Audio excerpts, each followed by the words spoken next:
So thank you for coming on. Thanks for having me. I'm excited. I'm excited to dive in because, guys, I'm going to plug right away. He's a podcast host as well, Born or Made. We'll have that link below. And whenever you connect with not only like someone who does a lot of podcasts, but as a host, the value is there. Yes. So let's dive into it. Could you give a little bit of background maybe to the audience about like where you're from, just like a little bit of highlight reel on just your story? Sure. I'm born and raised in New York City. I grew up in Manhattan. Always thought entrepreneurially, somehow, some way. You know, that's kind of why I have a podcast called Born or Made, because I cannot describe why I always wanted to do from such a young age. It was just something that it came naturally to me. You know, when I was done with, He-Man toys and my G.I. Joes, I would go downstairs in front of my apartment building. I'd lay down a blanket and I'd try to sell them for $1. I just always thought that way, and that sort of followed me throughout my life. When I was an athlete as a kid, really was this sort of, I was naturally, I naturally gravitated towards sports. Yeah. When I was 13, I started walking the path of partyhood. You know, growing up in New York City is you're exposed to a lot of amazing things, but also some not so amazing things. And for the next 10 years, from 13 to 23, I really walked the line of good and evil. I always had a job. I finished high school. I started going to college and realized it wasn't for me. But I was a full-blown alcoholic and drug addict, you know, all through my teens and into my early 20s. And when I was 23, I had a coming to life moment where I said, this can't go on. I'm going to die. I'm way too good, not in a conceited, cocky, egotistical way, but in a way that I knew that in my heart of hearts, I was too good a person to allow the disease of alcoholism to take me out. And a couple of guys saw that I was struggling. They dragged me into an AA meeting, and right after that AA meeting, they took me to a gym, a Muay Thai academy in Chinatown in New York City, and I changed my life. Everything changed. I stopped drinking. I stopped doing drugs. These guys taught me how to live. They taught me they gave me a schedule, very, and these dudes were about 10 years older than me. So I looked up to them like brothers, like older brothers. Why do you think you looked up to them? Especially being like so in your lane of like. You know, I had a pretty rough childhood in terms of at home. I didn't have, my father he did the best he could, but he wasn't meant to be a father. He was aggressive and abusive, and my relationship with him was terrible from very early on. So I was always seeking that fatherly figure. I was always seeking someone to pat me on the back and give me some sort of approval. Because I just wasn't getting the love from my dad that I was obviously any young boy wants. And so when I was down and out in my lowest of lows, I was looking for help from that kind of love that I wanted from a man to tell me that everything was going to be okay. Because I had no problem in the arena, you know, with women. Like I always like had female friends, and I always was dating. There was never an issue there with women. I was super duper comfortable with women. But when it came to men, I had such a hard time with trust, but I always wanted that, I wanted that older brother / father. And so these guys sort of played that role for me when I needed it most. And they took me under their wing. They taught me how to eat. They taught me how to train. Wow. They gave me a schedule. They told me, you know, you're going to wake up in the morning. You're going to go for a run. You're going to go to an AA meeting. You're going to have breakfast. You're going to go to the Muay Thai gym. You're going to train for 3 hours. You're going to go home. You're going to take a nap. You're going to eat chicken and broccoli. You're going to eat oatmeal in the morning. You're going to go to work at night. And that's what I did. And everything changed my whole life. I got immediately fell in love with fitness and nutrition, started to really piece together my life and, you know, reestablish the relationships with my family that I completely burned. and started really thinking about what the future was going to look like for me after a few years of sobriety under my belt. And I put a plan together, and I said, I'm gonna go to culinary school. And about 8 months after I got sober too, I met the woman of my dreams, who's now my wife. Mm-hmm. I get emotional every time I say that. It's crazy. But so I met her. I met Donna. She supported me. She saw what I was going through, and she was just like, I don't know, like where she came from. It was crazy. But then about a year after I met her, I said, I'm going to build a life. I'm going to build a life for us. I'm going to marry this woman. I'm going to go out there and do what I was born to do. And so I went to culinary school. Right after culinary school, I was there for 18 months. I built a business plan. I got one of my childhood best friends who moved out to LA, the best chef I know, the most incredible chef. His name is Dan Holzman. I dragged him back to New York, and we started working on this idea for the Meatball Shop. Yeah. And I was at this restaurant for 6 years at the time, 6.5 years, bartending, bar managing, kind of did everything there. Small little place, amazing restaurant in the East Village called Frank Restaurant. And it was a major regular spot. So regulars were there every night. The same people ate the same food, the same crew, drank the same wine, the same beer, the same cocktails. And I was the guy that they were coming to see because it was Mikey behind the bar. And I kept them abreast to everything I do. They watched me go from a crazy kid to a sober man to a married man. That's to, crazy. And I was keeping them, up to date with my plans. And I said, look, guys, when I'm ready, I'm gonna put a business plan in front of all of you. And I'm not asking you to put the money in, but if you feel inclined to want to invest, I would gladly take it. And that's exactly what I did. I put the business plan in front of 20 guys. 14 of them wrote me a check. Wow. And that was how the Meatball Shop started. And that was the beginning of my career. That was it. So many brands on your Rolodex, and it just keeps unfolding, especially like with what you were saying on the future and like what you're working on now. And I have to ask, because with your Rolodex, like you've built so many brands, and I feel like it's an art. So I would love to know, what do you think the secret is behind building a brand? And I feel like you tapped into it a little bit when you were talking about why they come to the restaurant. Well, if I really think about it, authenticity is not duplicable, right? Mm-hmm. It's the one thing that you cannot duplicate or copy. Yeah. New vintage t-shirt is spotted immedially. You can't recreate a vintage t-shirt, right? Like this t-shirt here, there's a vintage t-shirt. You can't, if I sent this somewhere and said, make this exact shirt, they would never be able to do it. They'd be able to come close, but they would never be able to do it. And so authenticity to me is kind of the core of my story and why I am a creative entrepreneur.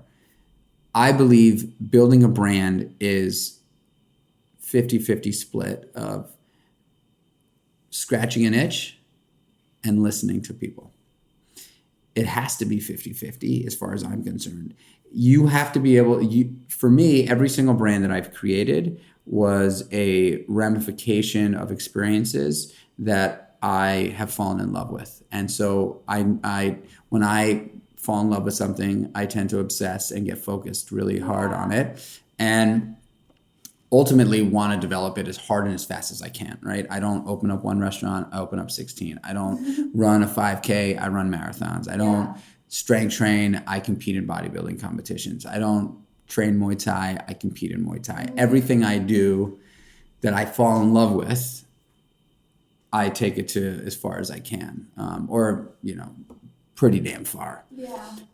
So I believe that building brands is really ultimately having a curiosity and a desire to hunt and a desire to discover. Mm-hmm.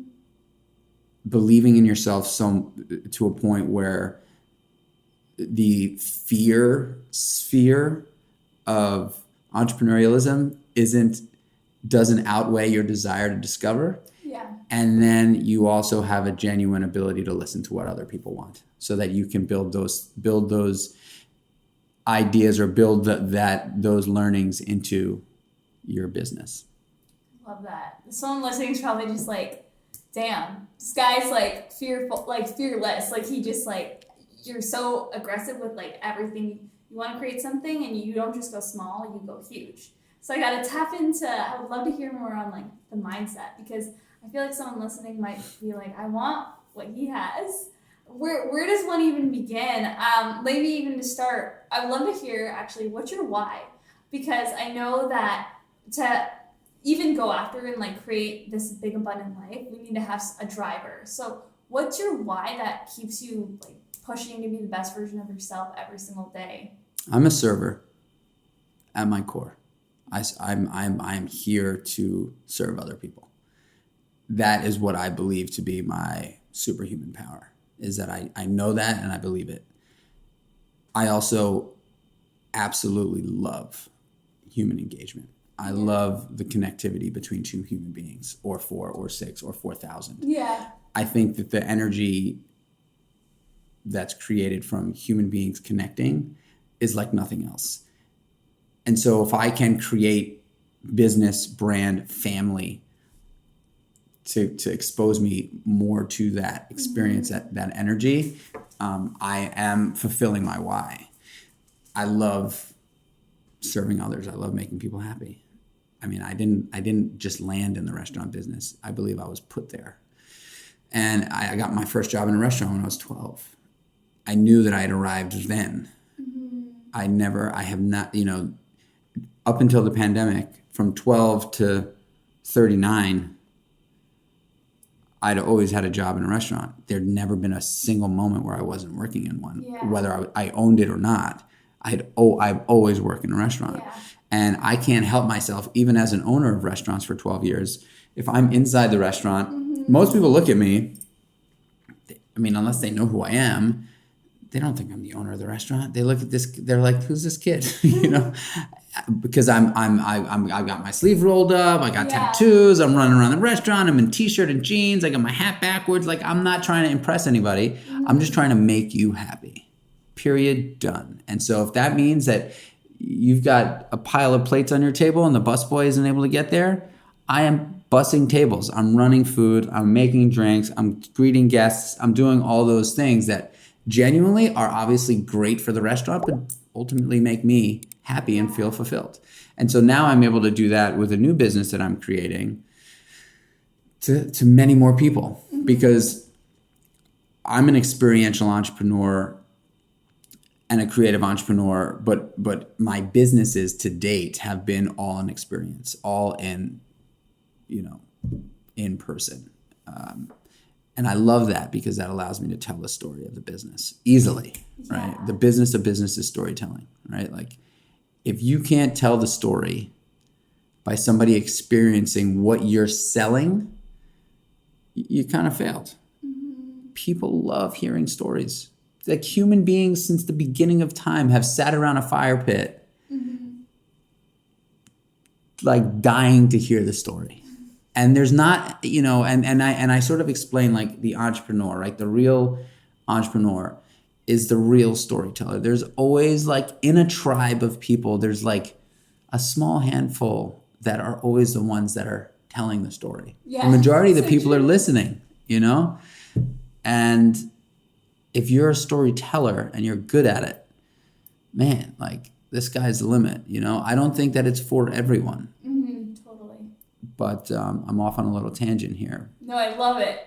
I love it. We love the tangents, because they spark like where the conversation's meant to go. And even with the storytelling and having, it's almost like the belief is so big too, because someone listening could be like, I got the stories, but like they maybe don't have that inner belief system, and I really want to tap into, we're going to get into habits, but there's the mindset. Your mindset is like so unshakable, and especially with the whole element of failing, like failure doesn't even cross your mind. And even there's a quote I saw, you said it was like, fail often, fail fast, learn from your mistakes. Where do you think this like unshakable mindset comes, like where failure isn't even an option? Like it doesn't even spike you up. I feel like a lot of people let that fear stop them from even going after starting the business venture. or anything. It could even be something small. They're just scared of failing. Courage is a really powerful emotion. Mm-hmm. Courage, most people think, doesn't involve fear. Courage is absolutely a huge part of courage is fear. Yeah. The difference between living in fear and living with fear. In fear, stagnant, non-productive, depressed, non-motivated. Living with fear, courage, motivated. Like there's a big difference, right? Like totally. We all live. Fear is whether it's real or not, whether it's a fabrication of our mind or not, it is existing in all of our lives. It just is. You have a choice every single morning when you wake up, and this is the mentality and the mindset for me. Anything that happens only happens now. Period. If you don't pay attention to it, it's gone and will never happen again. You have an opportunity every single morning you wake up to take the day by the reins and go. Doesn't matter where you are, doesn't matter how bad a situation you're in. You can make decisions, small little decisions stacked up from the moment you open your eyes that are winning decisions that will put you in a better position to get through the day, because all it is a day. I mean, that's my experience. Yeah. We have a single day to live. One chunk, for most people, 16 to 18 hours of awake time, where you get to win and you get to crush. And I say that a lot of other people will say something like where you don't want to lose, or where you got to be cautiously optimistic. For me, I don't buy that.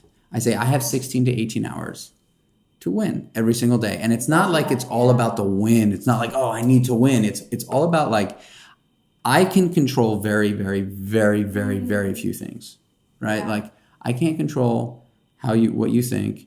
I can't control what you do. I can't control when my mother calls me crying. I can't control the beeping in the hallway. I can't control the gloomy sky. I can't control much of anything outside of my decision on how I'm going to respond to what life throws at me. That's the only thing I can control. And so when I wake up in the morning, I can allow anxiety and stress and the feeling of overwhelm to completely infiltrate from the second I get up. And so many people do.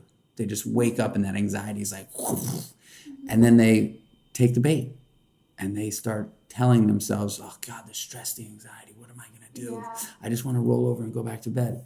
Or you can do what I do, which is I take my eye mask off, I open up my eyes, I look up at the ceiling, I think about my wife and kids sitting at the breakfast nook, and I smile from ear to ear for 15 seconds. Big shit-eating grin every single morning. Love that. And I feel the positivity and optimism wash over my body.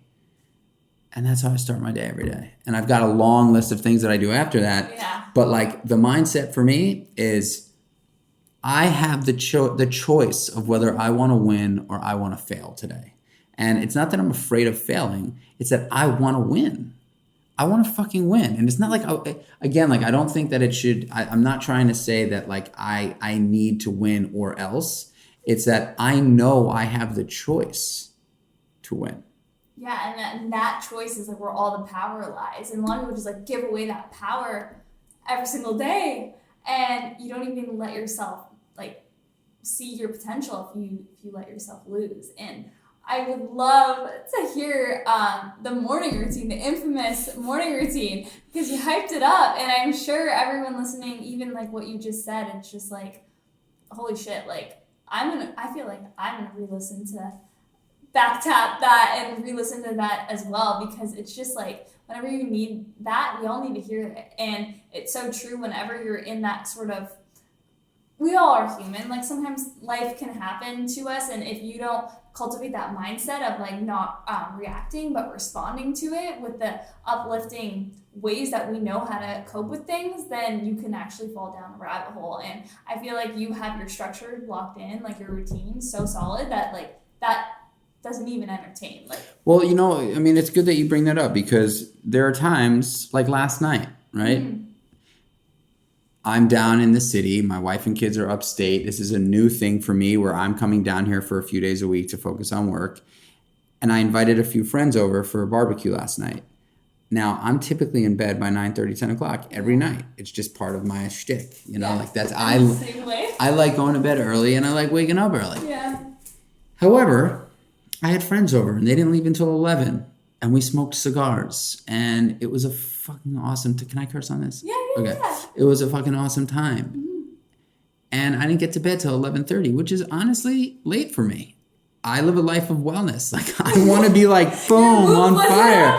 No, I woke up with a 16 score. It was the lowest I've ever had in my life, and I'm feeling it now. But the cool thing about having a great morning routine and I have a morning, an evening, and a pre-bed routine. I love that. The thing for me is that because I'm so structured, I get an enormous amount of freedom, right? Because I'm so structured. Discipline creates freedom. It's on my hand. Discipline equals freedom. Yeah.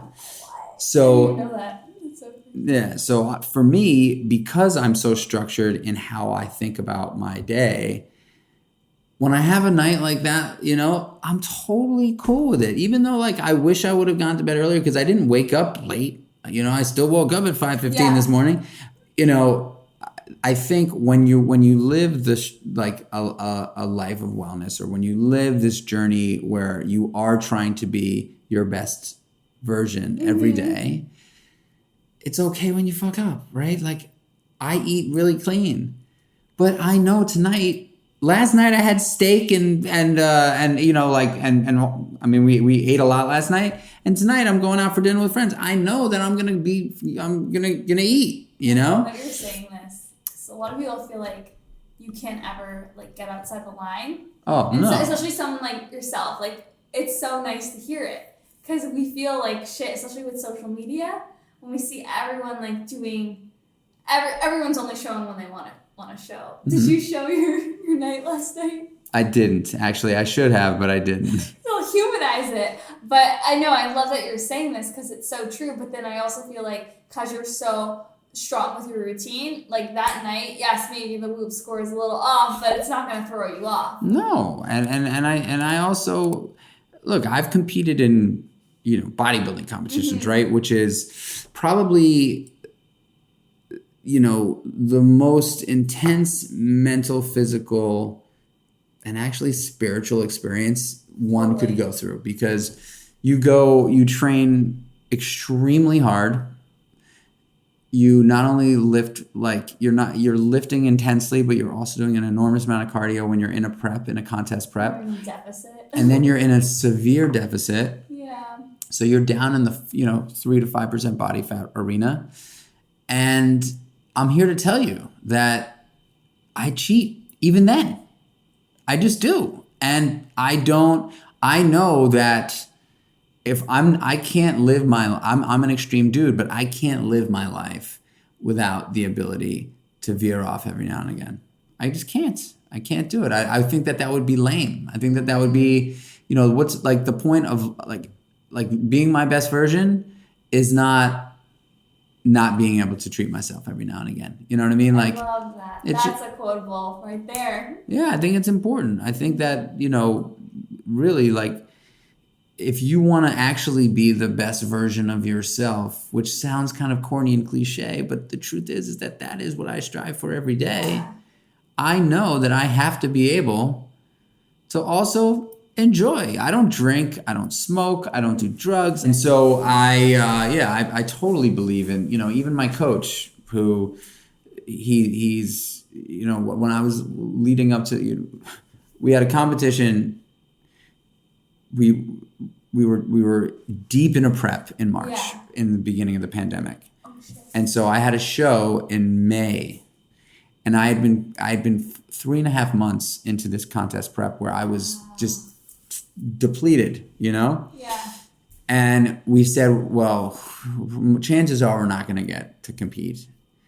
And my mindset was like, no, we're going to compete. I'm already deep. Like I'm sitting at like 5% body fat already. I'm like, we're competing. And we took it another 3 or 4 weeks, and it was just like, no way. There's no way we're competing.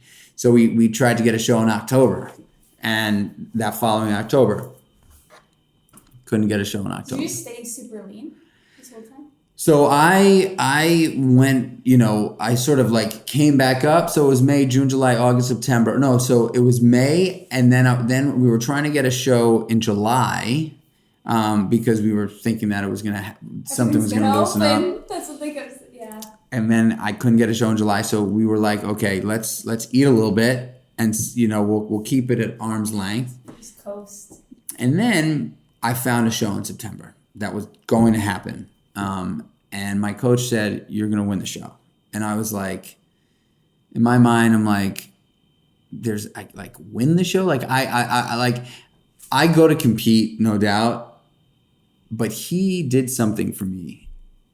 Because when you, like, running marathons, you don't go to win. You know what I mean? Like, unless you're like a real deal, like a sub, 2 hour, 45-minute marathon. Right. Like, I'm not going to win the marathon, but I'm going to compete and enjoy myself and try to beat my time. Yeah, exactly. He did something for me by telling me, Mike, you're going to win the show. And I was like, okay, great. Like, let's go to win. Let's train to win. And we trained really hard, and we won. And I was like, and I won both categories that I competed in.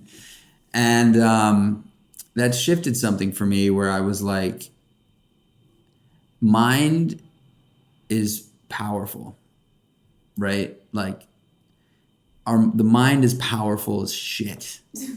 And when he said, Mike, we're going to win, I was like, okay, we're going to win. And so I think the only person standing in the way of you and your goals / dreams is you.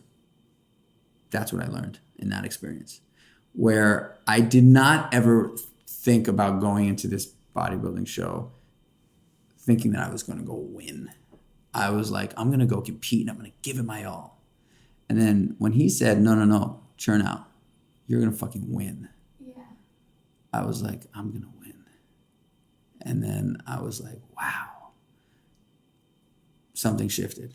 And so I think that mindset of when I say win in the morning, I mean, like, if you can own your morning, you can own your day. And if you own your day, you own your life. Oh, 100%. Have you read the book Aubrey Marcus? Aubrey Marcus, yeah. Love that book. Like, the title, it's so true. And like my biggest thing, even with this podcast, it's like, it's about like doing you and like figuring out what morning routine, what non-negotiables is going to serve and adopt you so you can actually own your day. And it doesn't have to be like the miracle morning. It can be like your routine, whatever that looks like. And it's like the whole goal is like taking like what you're saying and taking parts of what you do and what someone else does and adding it to your toolkit so you can literally own the day for your own life. And I know you have a lot of routines and like a lot of things, but could you give like maybe your like top 5 non-negotiables that are a part of your day? You can do all from the same, or you can,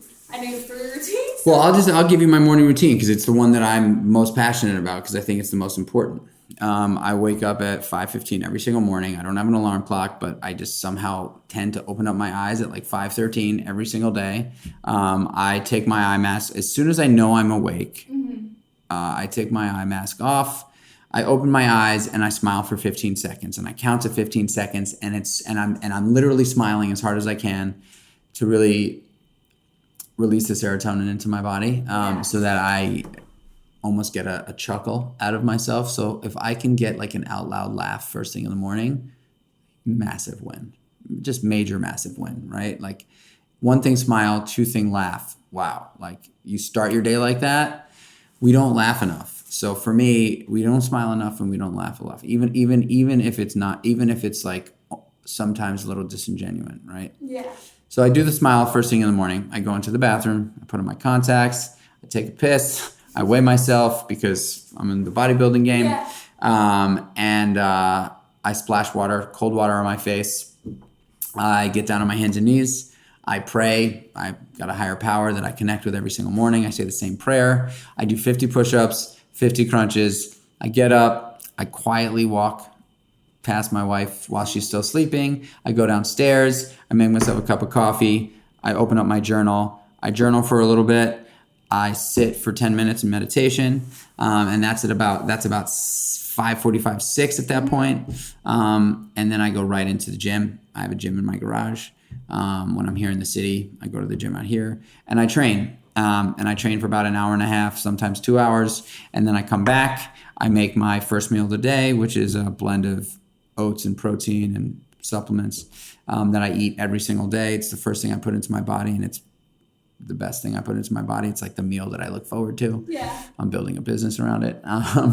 And then I get on my day. And so that's sort of like my non-negotiable, unshakable, and obviously, at a certain point when I'm at home, my kids wake up at around 6:15. Yeah. And so when I'm in the gym, I always make sure to come out, give my kids a kiss and a hug, and hug my wife and tell her I love her. My family's a huge part of my life. And so that's my morning routine that I don't fuck with.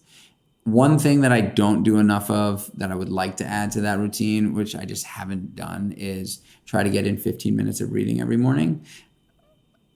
But it'll come. I'm putting it out there, and I've been putting it out there, just like, hey, Mike, you got to get into the habit of reading a little bit. Part of my night routine is I listen to Audible as I go to sleep.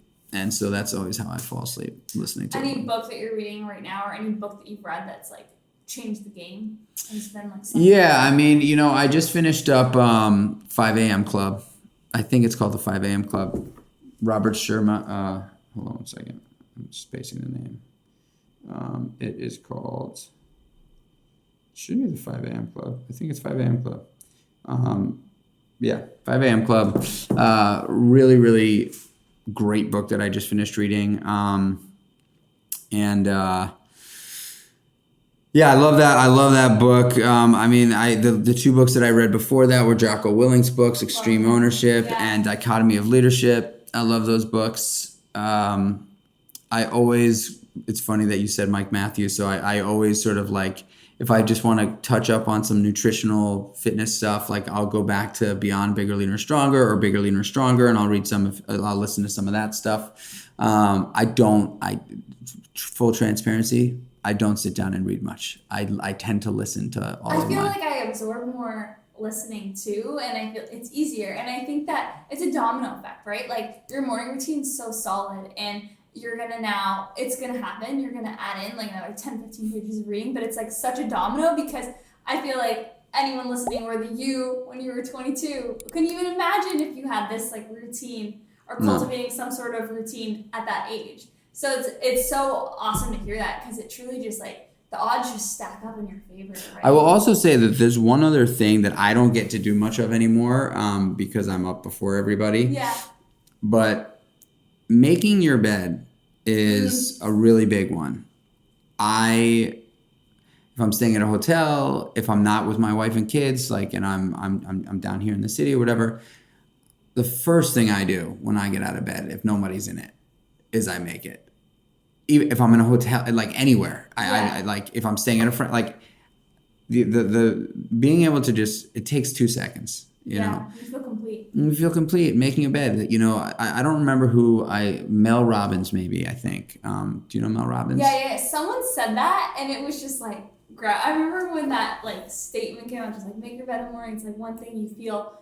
Like the psychological effect of like completing a task. Well, I didn't get to make her bed thing from her. I got from her. She has this philosophy where I think if it takes less than 5 minutes, you must do it. If it's a task that ultimately will make you feel better, and it takes less than 5 minutes, non-negotiable. You do it. So sometimes, for me, sometimes it's like, I'll try to, I'm like the master of, I'm the master of bringing groceries into my house, but I need to carry all of them in one go. I can't. That's like a true competitor in you. You're competitive about everything.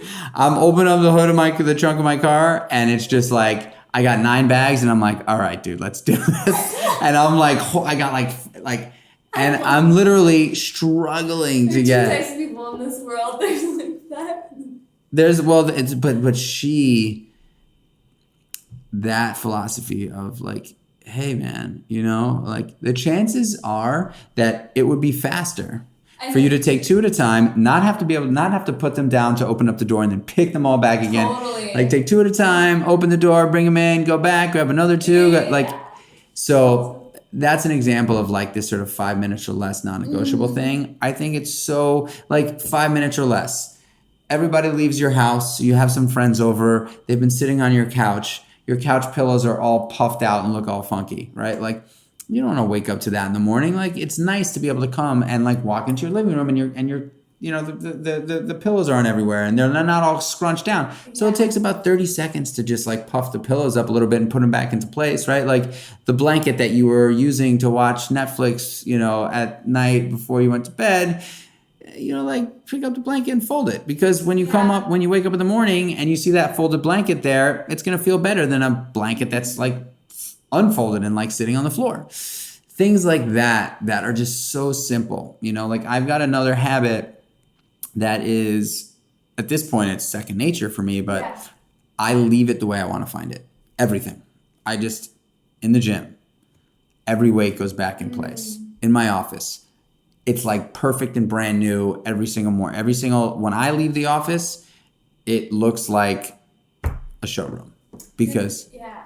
No, I love, you're just like so much of the quote, like how you do one thing is how you do everything. I feel like that's like you and like everything and how you apply that to your life, which is like, has such a profound effect on every area, right? When you treat it like that, like you don't treat like the little things of like, oh, just let it like get that later. Like you don't play it half-ass in any area. I don't think that I walk through the world like constantly thinking about optimization. Yeah. But I know, being a business owner and a dad and a husband and a friend and like, I have to be optimized. I have to be efficient. I don't have a choice. Yeah. And so I've built these systems into my like repertoire that are second nature. And because of them, I have an enormous amount of joy and freedom. I just do. I've got so much time. I was saying to somebody the other day, when you think about like football, and if you don't know anything about football and you're just watching a football game, it just looks like the quarterback says hike and all these guys just smash into each other and run, right? The truth is, it could not be more structured. Yeah. Every single one of those players knows exactly where they're supposed to go. And that quarterback can close his eyes and throw the ball and connect with the person he's trying to throw it to, because they've done it so many times, because it's super structured. So I think about my life every day as, like setting up the line of scrimmage. And like, because I know that once I say hike, even though I'm structured, all hell can break loose. So let me have a couple of different setups so that when something happens over there, I got plan B over here because I got freedom, 100%. And I feel like, especially with like what I want to go into next, which is fitness, health, wellness, like your brand, like what you're creating and everything you live by, I think that I think health is wealth. And like, as an entrepreneur, like I know some people listening are in the health industry and the wellness industry, but then some people aren't. And I love that you emphasize this so much. And even with like your businesses, it makes people who maybe don't think like they can achieve that body type or they can achieve that like certain level in their health, it makes it achievable or almost like attainable for everyone, because I think that health and wellness should be such a focus in everyone's life because of the role it has. And I know that you are like the god of this. So could you share a little bit, maybe even just like how health and wellness has truly transformed your life and like Sure. the impact it has? Because I know it's played like such a profound effect. Yes, like in the way we look, but on the way we feel and like how that plays a role in every area. Health and wellness saved my life. Mm-hmm. Straight up. Like, actually, I was walking a very, very, very narrow road of, on the cliff of death with the stuff that I was doing. And I got introduced to the exact opposite side of the tracks, and it saved me. I put it before everything. I put it before my family. I put it before everything. And that doesn't mean I sacrifice time with my family. Yeah. I wake up way before them to do it, you know? You know the value you get out of it. I mean, I am just a better husband. I'm a better father. I'm a better business partner. I'm a better business owner. I'm a better employer. I'm a better friend. I'm a better son when I am well inside.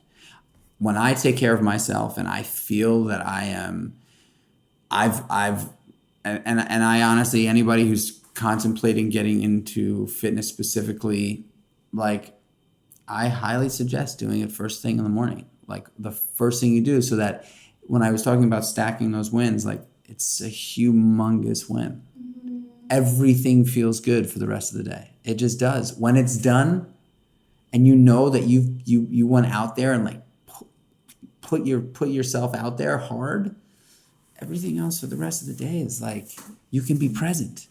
And it just continues to grow from there. Like, I know some listeners are like, well, Mike, you do shows, but I'm sure like it didn't start from that, right? No way. Everyone's journey evolves. I know with myself, like I remember when I started weight training, I never thought I would be doing like fitness competitions later in my journey. It just keeps evolving. And one of the things I love that you said on your podcast was walking, because people underestimate walking. And with everything you preach on the podcast, like you have those like short episodes, which I think if you're listening, you've got to check those episodes out. But it's just starting so small, because it truly, like, it just adds up. Imagine if someone just walked 10,000 steps a day. Game changer. Then maybe it'll turn into a run, or maybe it'll turn into like run into the gym or walk into the gym. It could just keep going. Like, you just stack the odds in your favor. With your like, what would be your best tips for making this like a more sustainable approach, like even with food? Because I know that's been such a huge like emphasis on like how you fuel your body. So for me, when people ask me how to start thinking about changing the way they eat, I start very, very small. Mm-hmm. I essentially like pick off one meal at a time. And so I say, let's start with the first meal of the day.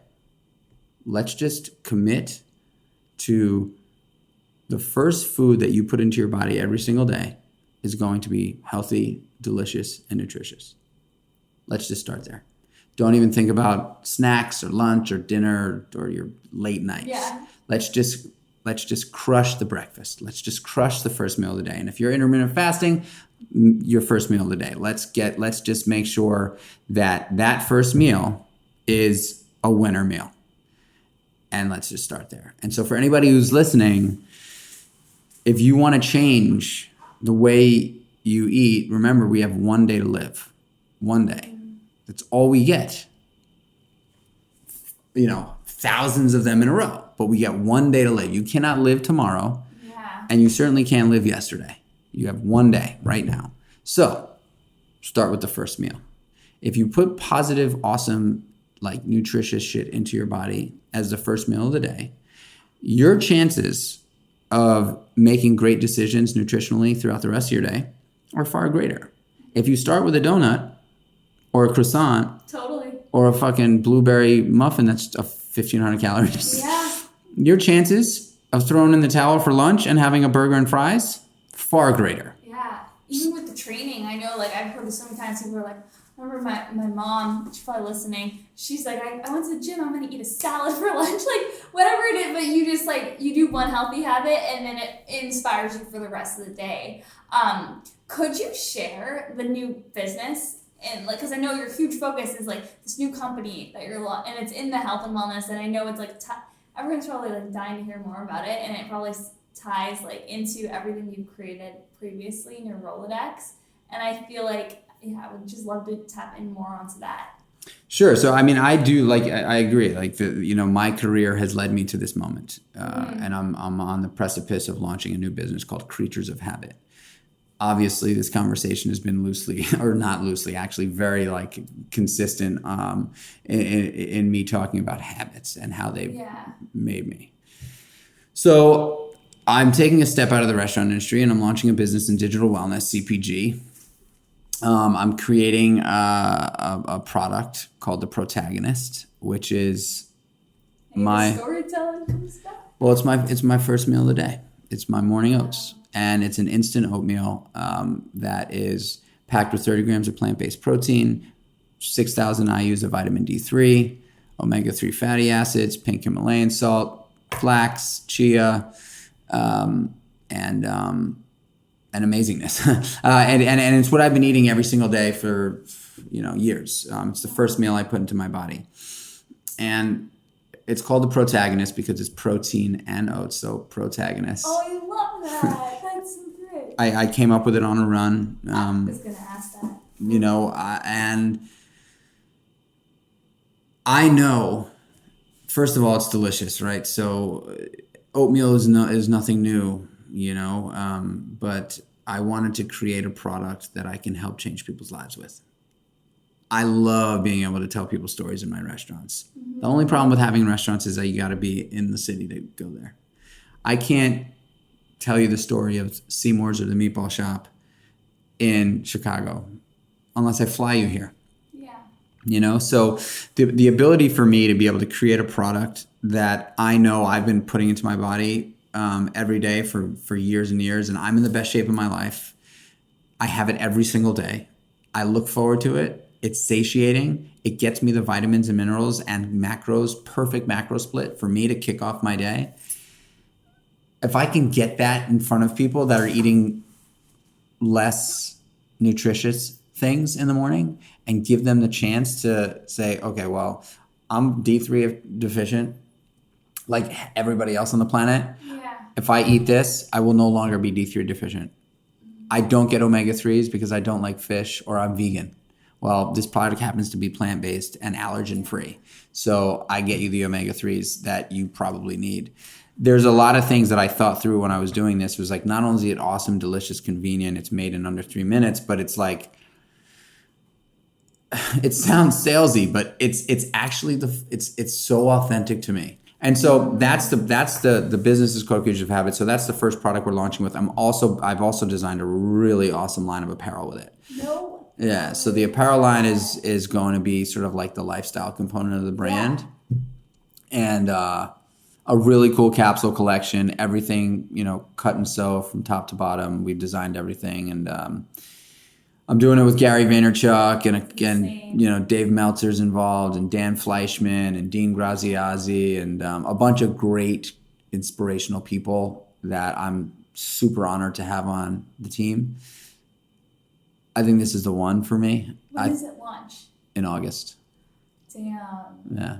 That's incredible. It's truly like everything we talked about from the beginning too, with like your first answer on like what makes a brand like iconic and make it scale and evolve. It's authenticity. And then even with the whole restaurant business and why people come back, it's like the community, the storytelling, and it seems like everything you've been through in your journey and like all the success, like they're leading to this next venture, which is just beyond incredible because you can't make it up. It's just like everything you've been preaching, you put it into this new venture, and I'm so excited to see it come to life. It's incredible. Thanks.